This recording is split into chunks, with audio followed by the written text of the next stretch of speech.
O Bom Dia Alerj traz os seguintes destaques nesta quarta-feira, 4 de junho. Em avanço histórico, praias de Botafogo, Flamengo e Glória estão próprias para o banho de mar. O Hospital Geral de Nova Iguaçu adere à campanha de prevenção de acidentes no trânsito. Casa de Petrópolis terá concerto com músicas de Hermeto Pascoal, Jacó do Bandolim e Cartola neste sábado. O Bom Dia Alerj começa agora.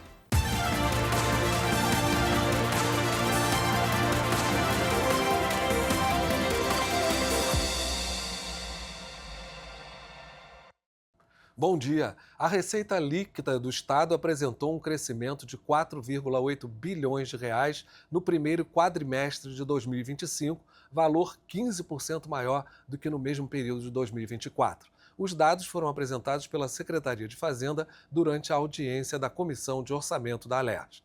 O relatório de gestão fiscal aponta uma melhoria nos indicadores previstos no projeto de lei orçamentária anual do ano passado, exceto no valor do preço do barril de petróleo, que apresentou queda. O aumento na receita foi impulsionado pelas receitas tributárias, em especial a do ICMS, nas atividades de extração de petróleo e gás natural, distribuição de energia elétrica e transporte rodoviário de cargas, e a receita patrimonial, destacando a concessão da SEDAI por 989 milhões de reais. O deputado André Correia, presidente da Comissão de Orçamento, ressalta que, embora os dados apresentem os números reais, foi um quadrimestre atípico e isso precisa ser levado em consideração. Se esse quadrimestre fosse, vamos dizer assim, a Vera, a gente já tem tranquilidade, mas porque aconteceu uma série de receitas extraordinárias que não vão acontecer, comparações que não vão acontecer, então ele é um atípico, não dá para a gente se fiar nos números desse quadrimestre. Eles são reais, mas eles não vão se repetir. A nossa tendência é que os números piorem nos próximos quadrimestres. De acordo com o parlamentar, o mês de junho será muito importante para o futuro fiscal do Estado e a sociedade precisa ficar atenta a todo o processo. O Rio de Janeiro tem até o final de junho para aderir ao Propag, quando expira a liminar do Supremo Tribunal Federal que permite ao Estado pagar parcelas reduzidas da dívida pública com a União. Esse mês é um mês chave, esse é um mês muito importante para o Estado e eu acho que não só o Parlamento Executivo, mas a sociedade, o setor produtivo, a imprensa tinha que estar muito atenta a esse mês, porque esse mês é crucial para o futuro do Estado do Rio de Janeiro. É um mês que vence a liminar da dívida lá do ministro Toffoli, é um mês que você tem que fazer a opção pelos ativos do Propag, não foram votados os vetos, o Rio de Janeiro depende existencialmente que esses vetos sejam derrubados, sobretudo do Fundo Nacional de Desenvolvimento Regional. Então, assim, o alerta central é que esse mês de junho é um mês muito importante, que vai definir aí, ou vão ter decisões importantes, estratégicas para o futuro do Estado do Rio de Janeiro. As despesas também aumentaram. O custo com educação teve um crescimento de 26%, com ampliação da rede e melhoria da infraestrutura, valorização do desenvolvimento profissional e aprimoramento do ensino público. Na saúde, 9% de aumento, relacionados aos repasses aos municípios. Também chama a atenção a redução de restos a pagar, de 14,4 bilhões para 1,1 bilhão no primeiro quadrimestre deste ano. Nós tivemos uma base de comparação do ano passado, do primeiro quadrimestre, em relação a esse quadrimestre desse ano de 2025, que é um pouco distorcida, mas os números são positivos. Por outro lado, a gente tem que ressaltar que esses números, eles ainda são um caminho do que a gente precisa fazer. A gente está na direção certa, mas o trabalho ainda continua, a gente tem que continuar olhando a questão da nossa despesa. Como eu coloquei aqui desde a primeira vez que estive aqui, nós estamos atentos a essas despesas da administração, função educação, função saúde, que naturalmente são funções pesadas e a gente tem que melhorar a gestão disso. Mas o nosso caixa hoje e a nossa receita tem se comportado de maneira positiva. O secretário estadual de Fazenda, Juliano Pascoal, garante que o governador Cláudio Castro está empenhado na articulação para a derrubada de vetos ao texto do Propag e demonstrou otimismo na adesão do Rio de Janeiro ao programa de pleno pagamento das dívidas dos estados. O governador nosso vai derrubar os vetos, o FNDR deve cair, assim como o veto das garantidas. Isso é muito importante para o Estado do Rio de Janeiro. Nós vamos trabalhar no plano B desde que a gente não tenha a derrubada desses vetos, o que não é uma realidade para o estado do Rio de Janeiro. Segundo os padrões internacionais, o início do tratamento médico a uma pessoa infartada deve ocorrer em no máximo 90 minutos. O repórter Rui Guilherme vai conversar com um cardiologista sobre as sequelas que a demora no atendimento pode acarretar à saúde do paciente. Bom dia, Rui. Bom dia, Vicente. Bom dia para os telespectadores da TV Alerj. Nós estamos ao lado do médico cardiologista e intervencionista Dr. Daniel Peralta, que vai dar esses detalhes. No máximo 90 minutos, quando uma pessoa sofre infarto, é assim que tem que ser, doutor? Bom dia, Rui. É um prazer. Na verdade, a gente tem esse tempo de atendimento ao paciente que infarta, que idealmente deve ser feito em até 90 minutos para os cenários em que a gente coloca esse paciente numa rota da angioplastia primária, que é a abertura da artéria que sofreu o infarto. Para o cenário em que o ambiente hospitalar não possui esse suporte, que a gente chama da sala de hemodinâmica, o tratamento tem que ser feito com uma medicação que é o trombolítico, e esse tempo tem que ser de 30 minutos para que a gente consiga o efeito desejado. Mas e quando acontece na rua? E aí? Então, na rua é um cenário mais desafiador, né? Na verdade, outros diagnósticos podem estar presentes.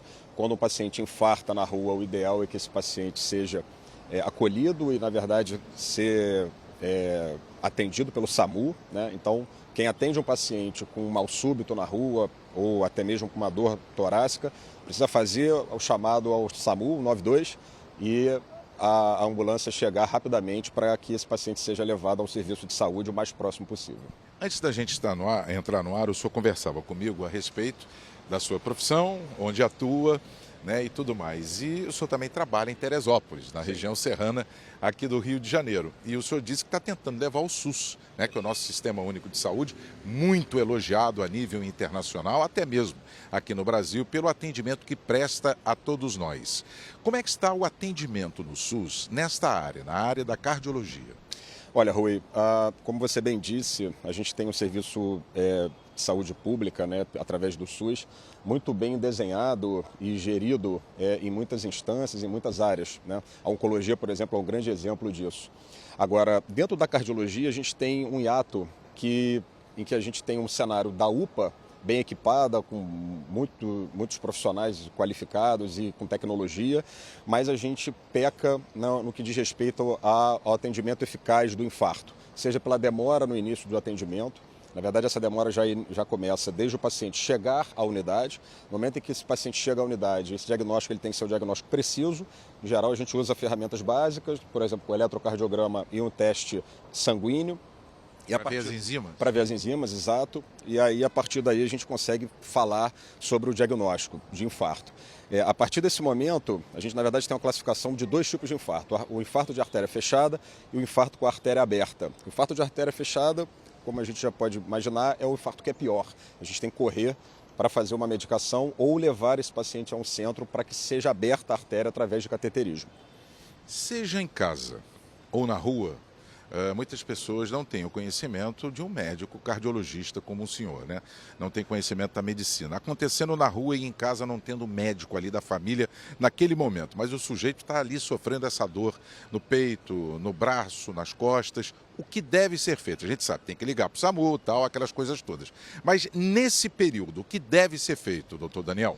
Rui, idealmente evitar qualquer medida, uma tentativa heróica, por exemplo, água gelada, alimentar o paciente, nada disso vai surtir o efeito que a gente precisa, né? Então, esse paciente deve ser colocado em repouso, próximo ali à saída da sua residência, já numa condição de facilitar, assim que o SAMU chegar, esse médico do SAMU chegar à residência, ele possa ser colocado numa ambulância e levado à unidade de saúde. Idealmente, o chamado precoce, rápido, é o que salva uma vida e não qualquer outra medida, seja fazer algum tipo de medicação naquele momento, tentar qualquer medida naquele momento. Chamar ajuda é o principal. O senhor é colega de um grande amigo meu que é cardiologista, no qual convivi por anos na seleção brasileira e no Flamengo, que é o doutor Serafim Borges, né? Você conhece a família e as filhas também são cardiologistas como o pai.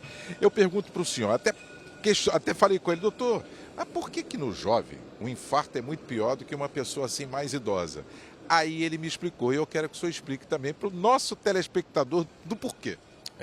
O infarto do jovem é aquilo que a gente não tem a circulação colateral, né, as artérias amigas, como eu costumo dizer, que vão chegando em uma artéria que já está comprometida. O jovem, normalmente, ele infarta subitamente por uma oclusão, normalmente por trombo. Né? Hoje a gente está vivendo uma era que o tabagismo vem reduzindo, mas a gente está vendo a introdução aí do cigarro eletrônico, né, o aumento do vape, né, chamado, o uso, por exemplo, de terapias hormonais, seja por homens quanto mulheres. A gente está vendo o aumento do infarto em pacientes mais jovens por esse mecanismo também, do uso de hormônio para fins estéticos, né? Isso é bastante perigoso. Então, o professor Serafim, que é um grande amigo, e um abraço a ele e às meninas, ele está mais do que certo, né? O infarto no jovem, ele preocupa mais até porque a gente está falando de uma expectativa de vida que é muito maior, né? Uma condição em que leva a o que a gente chama de insuficiência cardíaca, né? A partir de um infarto e uma deterioração dessa função do ventrículo para o longo da vida é muito ruim. Então a gente tem que cuidar desse paciente jovem que infarta o mais rápido possível. Claro que qualquer faixa etária a gente tem que cuidar, mas em especial o jovem a gente tem maior preocupação, porque muitas vezes a morte ela acontece de uma forma muito rápida ou até mesmo uma morte súbita. Obrigado então, Daniel, pela sua presença aqui na TV Alerj. Foi um prazer, Rui. Conte comigo. Tá certo. Aí o doutor Daniel Peralta, médico cardiologista, que é também intervencionista, aqui com a gente, Vicente, dando todos os detalhes a respeito da área. Coração é o relógio. Tem que cuidar direitinho, hein, Vicente? É verdade, ô Rui. E boas dicas dele, né? Ótimas orientações. A gente fica bastante atento quando sentir essa dor, que dizem que é insuportável, né? Correr logo para o médico. Obrigado aí, um abraço aí, doutor Daniel. Vamos ao nosso giro de notícias de hoje.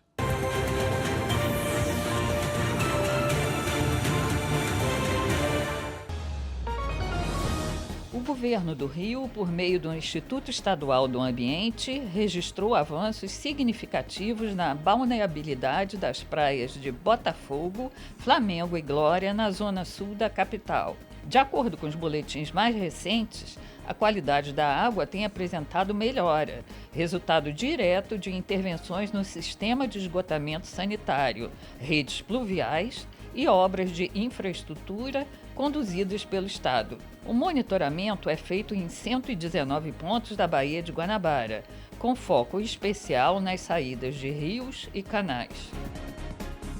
O Hospital Geral de Nova Iguaçu aderiu à campanha de prevenção de acidentes no trânsito, diante do número crescente de acidentados atendidos na unidade. A média de vítimas de atropelamento aumentou 95% nos 4 primeiros meses deste ano, em comparação com o mesmo período do ano passado.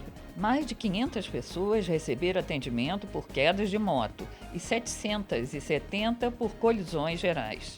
Agentes da Secretaria Municipal de Trânsito e Mobilidade foram convidados a dar palestra no auditório do hospital, para reforçar a importância do respeito às leis de trânsito.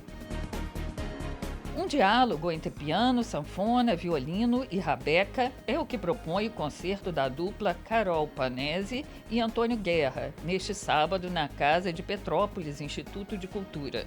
A apresentação dos dois instrumentistas vai ter repertório que mistura composições autorais e releituras de músicas de Hermeto Pascoal, Jacó do Bandolim e Cartola. Os ingressos para o espetáculo já estão à venda e custam R$ 30 a inteira. E não se esqueça que hoje a TV Alerj transmite o jogo entre Resende e Americano pela Série A2 do Cariocão, a partir das 2h20 da tarde no nosso canal no YouTube. Vamos ver agora como está o tempo em algumas cidades aqui no estado. Você vê aqui na tela, Areal está com sol, 19 graus, Comendador Levi Gasparian também com sol, 20 graus, Itatiaia e Coatis com sol e 18 graus nas duas cidades. Vamos ver agora como está o tempo aqui no Rio de Janeiro. Você vê imagens aí da central do Brasil, no centro do Rio de Janeiro, mais uma manhã de sol. A temperatura está bastante baixa para essa época mesmo. Nesse momento faz 20 graus, a máxima prevista para hoje é de 31 graus. Obrigado, Rodrigo Melo, pelas imagens ao vivo. O Bom Dia Alerj termina aqui. Se você quiser enviar sugestões ou vídeos aí da sua cidade, é só acessar nosso e-mail tvalerj@alerj.rj.gov.br. Um ótimo dia para você e até amanhã.